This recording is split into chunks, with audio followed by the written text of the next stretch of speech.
Hello again. I'm gonna count.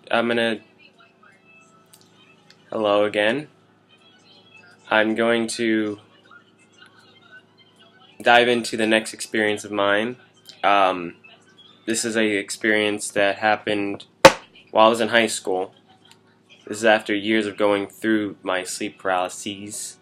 Um, Now understand these experiences, they are broken up into time periods of my life in which I began in my childhood experiencing. Then there's a small gap of which I didn't experience anymore. And then it goes into uh, before high school, and then it goes into experiencing throughout high school. And then now my college years. I'm now 21, still experiencing to the same, if not higher, intensity. Because as I grow, I get stronger and learn how to pull myself out of these experiences, as well as explore these experiences in a strange enough way that you don't necessarily communicate with other people. So you go through it at night, you go to school, and you forget about it until the night, and then you go through it, and then you wake up, and then you so it's just unpredictable, I guess you could say. It's a very sporadic disorder. There's no rhyme or reason, which caused a lot of trouble for when I tried to get it diagnosed by a neurologist. Um, I believe in my middle school years, sixth, seventh, eighth grade, it's sometime between then and now. Then in high school, I was going through it at a high intensity because it comes in those rates of time where I could have it for every day in a month or a week to the point where I can't sleep anymore, and then I level out. Um,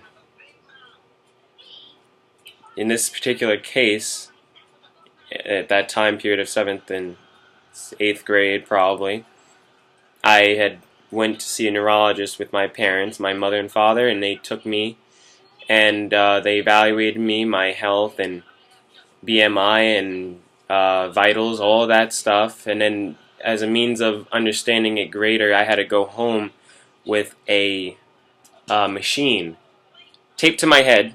So it was like a it was like a those little spongy things that you monitor your heart rate with in a hospital or something like that.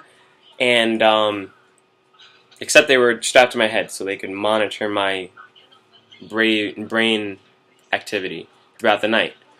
Unfortunately, unless it was due to my discomfort with wearing the